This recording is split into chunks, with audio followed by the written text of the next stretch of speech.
कहानी की शुरुआत होती है दिन से। उस दिन सूरज को अनोखी सलाम पेश कर रहा था कि तभी एटा के चमत्कारी गांव की इस हवेली से अचानक एक चीख गूंजती है। आवाज किसी लड़की की है। कहती है, मुझे हवेली से मत निकालो, ये मेरा घर है, वरना मैं तुम सबको बर्बाद कर दूंगी। कोई कुछ समझे इससे पहले एक और चीख गूंजती है, मगर इस बार चीख में मौत की तकलीफ भी घुली हुई है। पानी पानी कराहने की आवाज के साथ कोई लड़की पानी मांगती है।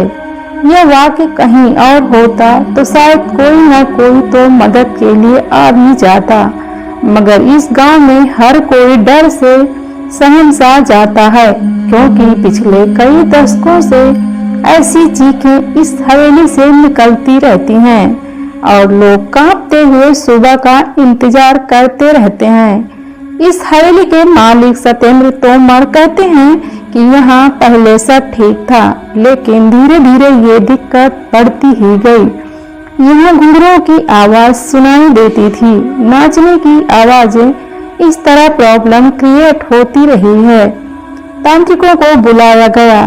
कभी कभी आवाजें आती, आपको घर छोड़कर जाना पड़ेगा, ये मेरा घर है। इस तरह से हम लोगों को डर लगने लगा। हम लोग खौफ के साए में जीने लगे।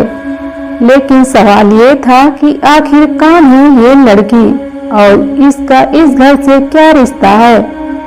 क्यों दिन ढलते ही इस हवेली के पास से होकर गुजरने वाले रास्तों पर कब्रिस्तान सा सन्नाटा पसर जाता है और एक अजीब अनबनी सी लड़की इस हवेली में भटकती दिखाई देती है।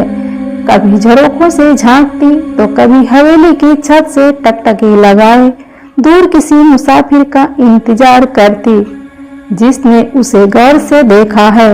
बताते हैं उसकी नजरें बर्छी की तरह कलेजे को चीरती सी लगती है। कभी इन्हीं नजरों के दीवाने थे लोग। वो वहां खड़ी होती थी, उसी के आसपास खड़े होकर लोग उसका दीदार करना चाहते थे। जिस घर में वो रहती थी उसकी खिड़की पर लोगों की नजरें टकटकी लगाए रहती हैं।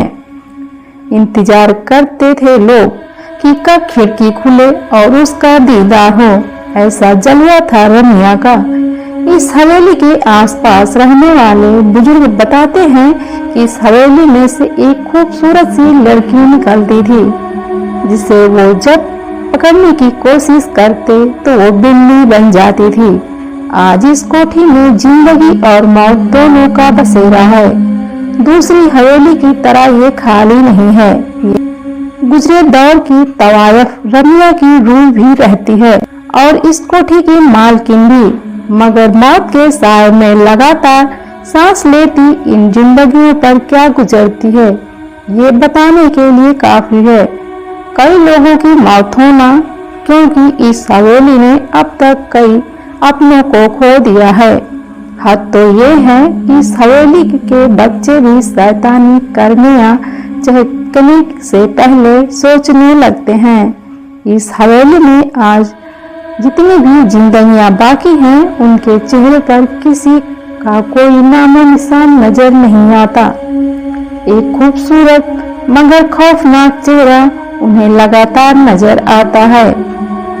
एक तक घूरता हुआ, शायद ये पूछता हुआ कि इतने लोगों की मौत के बाद भी क्या हिम्मत बाकी है यहाँ रहने की। मगर रमिया आखिर क्यों इंतकाम की आग में सुलझ रही है? क्यों उसे मासूम बच्चों पर भी तरस नहीं आता? क्या हुआ था उसके साथ? रमिया बाई, उसकी पायल जब छनकती थी तो लोग दीवाने हो जाया करते थे। हर हवेली का मालिक ये सपना पाला करता था कि एक दिन ये घुंघरू उनके सिर्फ उनके लिए खनकेंगे। बात करीब 200 साल पुरानी है, जब रमिया इसी हवेली में मुजरा किया करती थी। रमिया के दीवानों की फहरिस्त में इसी इलाके के 2 सगे भाइयों का नाम भी शुमार हुआ करता था, जो तकरीबन हर साल उसी के पास गुजारा करते थे। मगर रमिया उस बला का नाम था जिसकी खूबसूरती और हुनर के आगे क्या रिश्ते और क्या नाते पल भर में बिखर जाते थे। और यही हुआ उन दोनों भाइयों के साथ भी। रम्या को लेकर दोनों इस कदर जज्बाती हुए कि एक दूसरे की जान के दुश्मन बन गए। और जब रम्या ने बेकाबू हालत काबू में करने की कोशिश की तो गुस्से से लहराता एक खंजर रम्या के ही शरीर में उतर गया। दरअसल ये कहा जाता है दोनों भाइयों की लड़ाई में रम्या बीच बचाव करने आ गई थी। वो चाहती थी कि दोनों में खून खराबा ना हो, लेकिन हुआ उसके ठीक उल्टा। खून तो हुआ लेकिन उन दो भाइयों में से नहीं बल्कि रम्या का, जिसका कोई कसूर नहीं था। अगर कोई कसूर था तो वो उसकी खूबसूरती की, कसूर था तो उसकी दीवानगी की, और कसूर था कि उसकी मचकती कमर और भलखाती चाल की, जिस पर वहां से 7 कोस दूर तक रहने वाले भी खींचे चले आते थे। लेकिन आज उसी खूबसूरती पर दो भाई ऐसे टूटे कि आपस में ही भिड़ गए और खंजर रम्या के सीने में घुस गया। वो खंजर बहुत गहरा जख्म छोड़ गया था। जिंदगी की सांसें उसकी टूटी हुई पायल के घुंघरुओं की तरह बिखरती जा रही थी। मौत दस्तक दे चुकी थी और फिर रम्या के साथ भी नाच गाना मस्ती ठिठोली सब कुछ खत्म हो गया था उसकी मौत के साथ ही। और ये मौत इस हवेली पर बहुत भारी पड़ी।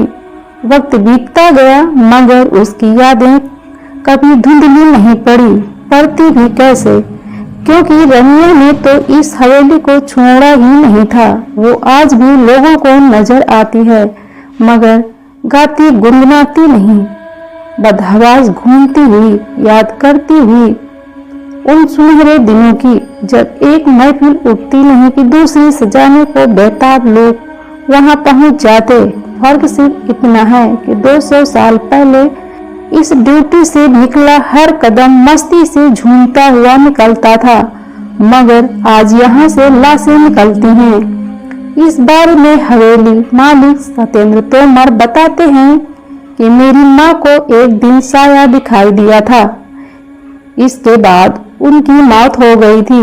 इस तरह रम्या का प्रकोप हमारी हवेली पर हमेशा खौफनाक साए की तरह पड़ता गया है। एक एक कर मेरे 3 बच्चे फिर मेरी पत्नी की भी जान जा चुकी है।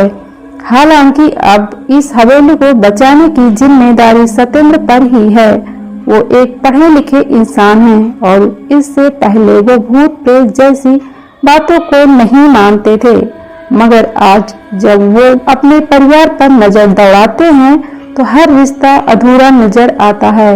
वो जिंदा है मगर पत्नी नहीं रही, कोई बच्चा जिंदा है, माँ मर चुकी है, भाभी है मगर भाई जान गंवा चुका है। कहते हैं कि तोमर परिवार से पहले इस हवेली में गुप्ता परिवार रहा करता था। लगातार हुई मौतों ने गुप्ता परिवार को इतना तोड़ दिया कि उन्होंने कौड़ियों के दाम ये हवेली बेच दी। खरीदी तोमर परिवार ने और खरीदते ही बड़े बच्चे बड़े बूढ़े जवान एक एक करके 8 लोग मौत के मुंह में समा गए। फिर सहारा लिया पूजा पाठ का, नतीजा इस बार उसकी जान गई जिसने पूजा कराई थी। इस बारे में पुरानी मालकिन ओमवती गुप्ता बताती हैं, आगरा रोड पर बसा चमकरी गांव है। वक्त के पलों को बुनते बुनते आज तकरीबन 200 साल गुजर चुका है, लेकिन उस हादसे के बाद यहाँ कुछ नया नहीं हुआ है सिवाय रम्या की दास्तां के, जो यहाँ के ताने बाने में बुन सी गई है। कुछ इतनी शिद्दत से कि बकायदा नजर भी आती है, अनबनी सी भटकती हुई हवेली के बाहर भी और अंदर भी। नतीजन इसके मालिक इसे बेच देना ही बेहतर समझते रहे। यही वजह है कि आज इस हवेली में किसी के चेहरे पर रौनक नजर नहीं आती। बच्चे गुमसुम से रहते हैं, बड़े जैसे बस जिंदा हों। घर घर सा नहीं लगता और लगे भी कैसे, क्योंकि घर में उन्हें कभी अपनाया ही नहीं, अलबत्ता छीना जरूर। उसके तमाम अपनों को अचानक रम्या का सच क्या है हम नहीं कह सकते।